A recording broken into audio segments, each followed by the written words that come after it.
Students, आज हम solve कर रहे हैं एप्लीकेशन ऑफ डेरिवेटिव्स का मिसलेनियस एक्सरसाइज। उसमें से हम सिर्फ सॉल्व करने वाले हैं MCQ, fill in the blanks और ट्रू और फॉल्स।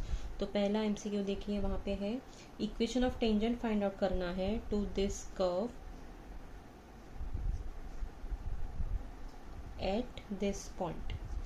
जो ये वीडियो पहली बार देख रहे हैं, इक्वेशन ऑफ टेंजेंट वगैरह कैसे फाइंड आउट करना है, मैंने पिछले वीडियोस में वो रिवीजन किया है। इक्वेशन ऑफ टेंजेंट, नॉर्मल, पूरा एप्लीकेशन ऑफ डेरिवेटिव्स, तो वो आप देख लीजिए और बाद में आप ये सब सॉल्व करने के लिए ट्राई करेंगे। तो ये equation of tangent find out करने के लिए सबसे पहले इसका डेरिवेटिव निकालना होता है। तो एक्स स्क्वायर का डेरिवेटिव है 2x, 4x का डेरिवेटिव है 4। ये हमें फाइंड आउट करना है एट दिस पॉइंट। तो क्या होगा, x की जगह पे -1 डाल देंगे तो -2 हो जाएगा, +4, तो ये आ गया स्लोप। अभी हमें equation of tangent find out करना है। तो इक्वेशन ऑफ टेंजेंट क्या है, y - y1, लेकिन ये तो -2 है तो +2 आ जाएगा, into slope times x - x1, लेकिन ये -1 ऑलरेडी है तो +1 हो जाएगा। अभी ये सॉल्व करेंगे, 2 × x 2x, 2 × 1 2, ये रीअरेंज कर देंगे, पॉजिटिव इसी साइड में रखेंगे, ये इस तरफ लेंगे -y, ये 2 इस तरफ लेंगे तो 2 - 2 0 हो जाएगा। तो ये है इक्वेशन ऑफ टेंजेंट, जो कि है ऑप्शन ए। स्टूडेंट्स, यहाँ पे जो सेकेंड प्रॉब्लम है, equation of tangent to the curve where the tangent is parallel to the line दिया है, ये प्रॉब्लम बड़ा है, ये एमसीक्यू के लिए नहीं पूछने वाले हैं। डायरेक्टली हम जाते हैं थर्ड को, डायरेक्टली हम लेते हैं third question. If elasticity of demand is equal to 1 दिया है, तो डिमांड इज क्या है, देन डिमांड इज, अगर 1 है तो हम क्या कहते हैं, उसे यूनिटरी इलास्टिक बोलते हैं। ये है करेक्ट आंसर। तो if elasticity is equal to 1 तो डिमांड क्या होता है, यूनिटरी इलास्टिक। अभी वहाँ पे फोर्थ क्वेश्चन देखिए, इंपॉर्टेंट है। वहाँ पे दिया है 0 लेस देन, जो इलास्टिसिटी होता है वो 0 और 1 के बीच है, तो डिमांड क्या है। तो डिमांड क्या है, डिमांड हमने जैसे पिछले वीडियो में देखा है, demand is relatively in elastic होता है। लेकिन यहाँ पे ऑप्शंस देखिए क्या दिया है, ऑप्शंस दिया है कांस्टेंट, इन इलास्टिक, सी है यूनिटरी इलास्टिक, और डी है इलास्टिक। तो जैसे हमने देखा है, जब इलास्टिसिटी 0 होता है और 0 और 1 के बीच में होता है, तो ये क्या होता है, परफेक्टली इन इलास्टिक, और ये है रिलेटिवली इन इलास्टिक। लेकिन यहाँ पे परफेक्टली इन इलास्टिक नहीं दिया है, तो यहाँ पे इन इलास्टिक का ऑप्शन हम चूज करेंगे, जो कि है बी। तो रिलेटिवली इन इलास्टिक है, लेकिन यहाँ पे इन इलास्टिक वर्ड आया है तो ये ऑप्शन चूज करेंगे। और कांस्टेंट कब होगा, जब इलास्टिसिटी 0 है। इन इलास्टिक कब होगा, जब ये 0 और 1 के बीच है। Unitary elastic is equal to 1 है, और इलास्टिक होगा जब इलास्टिसिटी ग्रेटर देन 1 है। एमसीक्यू का फिफ्थ प्रॉब्लम देखिए, फंक्शन दिया है x³ - 3x² + 3x - 100 और x बिलोंग्स टू r। पूरे ऑप्शन में इंक्रीजिंग और डिक्रीजिंग के लिए ऑप्शंस दिए हैं। तो इंक्रीजिंग डिक्रीजिंग के लिए क्या करना है, पहले तो इसका डेरिवेटिव निकालेंगे।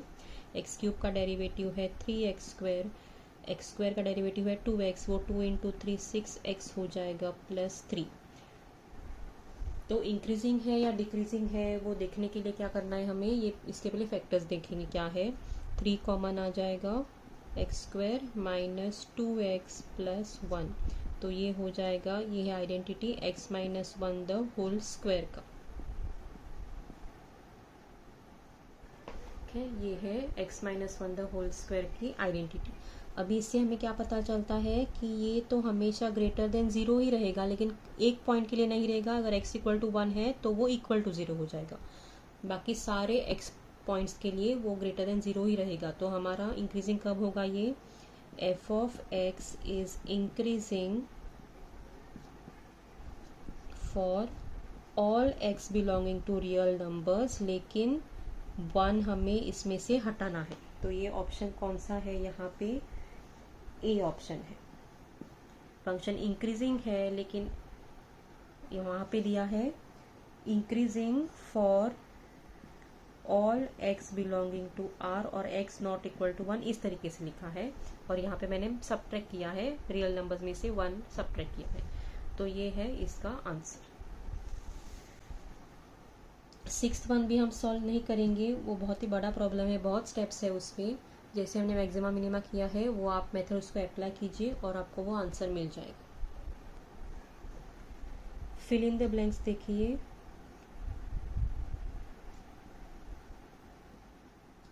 फर्स्ट है the slope of any tangent. Slope of tangent at any point A comma B. Slope को क्या कहते हैं, हमने पहले भी देखा है, स्लोप को ग्रेडियंट भी कहा जाता है। तो ये वर्ड इंपॉर्टेंट है, gradient. Second, F of x दिया है एक्स क्यूब, जैसे कि हमने अभी देखा, x cube minus 3x² plus 3x minus 100, इसका डबल डेरिवेटिव, सेकेंड डेरिवेटिव निकालना है। तो फर्स्ट डेरिवेटिव है 3x² और 2 into 3 6x plus 3। Second derivative यहाँ पे आएगा 2 इंटू 3 6x माइनस 6। तो ये है सेकेंड डेरिवेटिव। थर्ड में भी सेकेंड डेरिवेटिव निकालना है। तो f of x is equal to 7/x minus 3।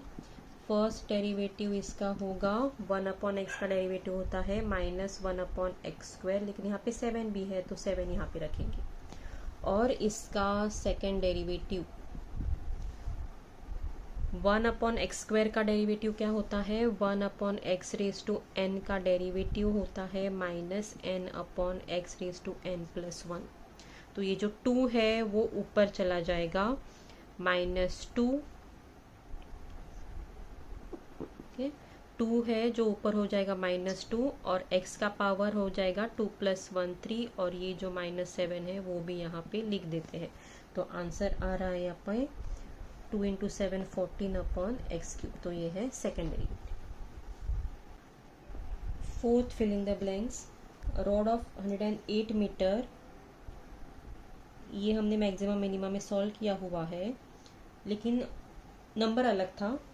तो यहाँ पे 108 मीटर का जो लेंथ है रॉड, वो रेक्टेंगल की तरह बेंड किया है। तो ये है लेंथ और ये है ब्रेथ, तो ये हो गया रेक्टेंगल फॉर्म हो गया। जो 108 दिया है वो हो जाएगा पेरीमीटर। अभी इन शॉर्ट कैसे सॉल्व करना है इस फिल इन द ब्लैंक्स के लिए वो हम देखते हैं, नहीं तो step by step method maxima minima का फॉलो करना ही है अगर 4 मार्क का प्रॉब्लम आएगा तो ये जो दिया है वो पेरीमीटर है। If area at the rectangle is maximum then its dimension find out करना है। तो ये एक शॉर्टकट यहाँ पे देखेंगे। पेरीमीटर क्या आएगा, twice length plus twice breadth, मतलब ट्वाइस लेंथ प्लस ब्रेथ होता है पेरीमीटर।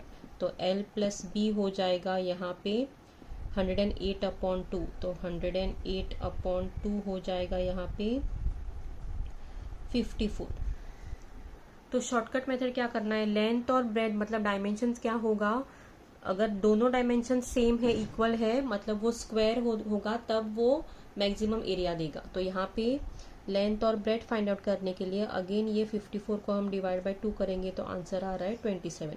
तो लेंथ भी 27 होना चाहिए और ब्रेथ भी 27 होना चाहिए। तो its dimensions are 27 metre 27 metre. ये शॉर्टकट मेथड है, लेकिन पूरा सॉल्व करने के लिए 4 मार्क्स के लिए आपको क्या करना है, एरिया लिखना है। Area is length into breadth, हमने देखा है एरिया एक्स लेना है, लेंथ ब्रेथ अलग लेना है। लेंथ और ब्रेथ फाइंड आउट करना है, फर्स्ट डेरिवेटिव निकालना है, सेकंड डेरिवेटिव निकालना है, और सेकंड डेरिवेटिव टेस्ट की मदद से आपको ये पूरा प्रॉब्लम सॉल्व करना है। वो आप देखिए हमने एप्लीकेशन ऑफ डेरिवेटिव्स में किया है। अभी जाते हैं फिफ्थ प्रॉब्लम। फिफ्थ प्रॉब्लम वहां पे दिया है F of X is equal to X log X और देन इट्स मैक्सिमम वैल्यू। इसके लिए मैक्सिमम वैल्यू नहीं आता है, देन इट्स मिनिमम वैल्यू चाहिए। मिनिमम वैल्यू जो है वो है -1/e। ये हमने एक्सरसाइज प्रॉब्लम में भी सॉल्व किया है। मिनिमम वैल्यू इसका आ रहा है -1/e। ट्रू और फॉल्स, नेक्स्ट है ट्रू और फॉल्स। उसमें फर्स्ट प्रॉब्लम है equation of tangent to the curve. ये कर्व है एट -1 -4 अपॉन ई। पहले इसका आंसर देखते क्या आ रहा है और बाद में जो दिया है उसको मैच कर देते। फर्स्ट हम इसका equation of tangent find out करने के लिए इसका डेरिवेटिव निकाल लेते हैं। तो फर्स्ट डेरिवेटिव 4 बाहर रखते हैं, x kept as it is, e raise to x का डेरिवेटिव है e raise to x, e raise to x kept as it is, derivative of x है 1। ठीक है, इसके बाद यहाँ पे क्या करना है, इसमें ये पॉइंट सब्स्टिट्यूट करना है तो स्लोप हमें मिलेगा। तो इसमें अगर ये सब्स्टिट्यूट कर देंगे माइनस ये, तो सिर्फ x की जगह -1 डालना है। तो x की जगह आएगा -1 ई रेज टू 1 और यहाँ पर भी ई रेज टू 1। तो minus E plus E cancel हो जाएगा और स्लोप यहाँ पे हमें मिल रहा है 0। अभी इक्वेशन ऑफ टेंजेंट लिखते हैं y माइनस y1, मतलब ये प्लस y1 होगा, is equal to slope times x minus x1। क्योंकि ये -1 है, यहाँ पे प्लस है, यहाँ पर भी माइनस, इसलिए प्लस हो गया। तो अब ये क्या हो जाएगा, ये है y प्लस 4 अपॉन ई आएगा, ये यहाँ पे जाएगा लेकिन ये 0 है, तो ये है इक्वेशन ऑफ टेंजेंट। और वहाँ पे यही दिया है, इसीलिए जो वहाँ पे स्टेटमेंट दिया है वो है true. Second one, x plus 10y plus 21 is the equation of normal to the curve दिया है। Equation of normal to this curve at 1,2 आना चाहिए, वहाँ पे दिया है x plus 10y plus 21 is equal to 0। हम देखते हैं ये सही है या नहीं। तो equation of normal find out करने के लिए भी इसका डेरिवेटिव निकालते हैं। तो 2 × 3 6x प्लस 4 ये निकालेंगे एट दिस पॉइंट 1,2, यहाँ पे 1 सब्स्टिट्यूट करेंगे तो 6 + 4 आएगा 10। अभी ये हो गया स्लोप ऑफ टेंजेंट, तो स्लोप ऑफ नॉर्मल क्या होगा, -1/10। तो स्लोप इक्वेशन ऑफ नॉर्मल लिखते हैं। तो इक्वेशन ऑफ नॉर्मल क्या है, y minus y1 is equal to slope times, ये हो गया टेंजेंट का स्लोप, नॉर्मल का स्लोप आएगा -1/10 x माइनस x1। ये अभी सॉल्व करेंगे। 10 यहाँ पे जाएगा, सो 10y माइनस 20, ये है -x माइनस माइनस प्लस 1 × 1 1। ये अरेंज कर देते हैं, यहाँ पे x इस तरफ लेती हूँ प्लस 10y और यहाँ पे ये यहाँ पे जाएगा तो हो जाएगा -21 इज इक्वल टू 0। लेकिन यहाँ पे दिया है +21 लेकिन माइनस आ रहा है, तो जो वहाँ पे दिया है वो है फॉल्स, क्योंकि ये नहीं आ रहा है हमें, यहाँ पे साइन अलग है, -21 आ रहा है, इसलिए फॉल्स है। और थर्ड वहाँ पे दिया है absolute maximum must occur at a critical point और एन एंड पॉइंट। तो जब हम मैक्सिमा और मिनिमा निकालते हैं वहाँ पे हम क्रिटिकल पॉइंट्स ढूंढते हैं, एक्सट्रीम वैल्यूज ढूंढते हैं। तो उस एक्सट्रीम वैल्यूज पर ही हमें मैक्सिमम या मिनिमम मिलता है। तो ये जो स्टेटमेंट दिया है वहाँ पे वो है ट्रू। तो ये हो गए 3 ट्रू और फॉल्स, और यहाँ पे एप्लीकेशन ऑफ डेरिवेटिव्स लेसन ख़त्म होता है। तो अगर डेरिवेटिव्स आता है तो यहाँ पर कुछ कॉम्प्लेक्स डिफ्रेंसिएशन भी यूज़ नहीं किया है, बहुत ही सिंपल डिफ्रेंसिएशन बेसिक फंक्शंस का यूज़ हुआ है। तो ये आप प्रैक्टिस कीजिए।